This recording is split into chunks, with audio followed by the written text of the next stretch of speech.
咦 ，Nancy，你又嚟做義工啊？今日爆姐都嚟仁濟做探訪啊。Nancy 你好，你好，爆姐。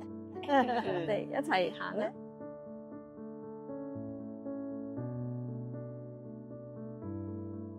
Nancy，我聽講你最近立咗張平安紙，決定百年歸老之後，將部分遺產捐俾仁濟醫院，好有心喎。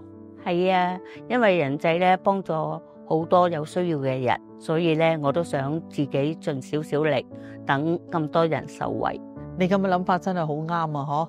嗱，訂立平安紙咧，除咗可以將遺產咧捐贈俾親友之外，仲可以捐俾仁濟醫院為愛人間。最緊要咧就係等佢哋明白你嘅想法就得啦。其實除咗捐遺產，捐出人壽保單亦都可以幫助弱勢社群，手續非常之簡單方便。保險公司可以提供協助，有啲保險公司嘅手機應用程式更加容許投保人自行更改保單受益人，同埋直接設定受益人為仁濟醫院。如果有疑問，不妨直接向你嘅保險經紀查詢。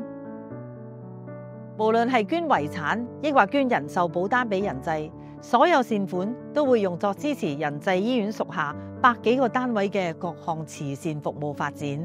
請大家一齊支持仁濟醫院遺產及保單捐贈計劃，為後人延續希望，令社會變得更美好。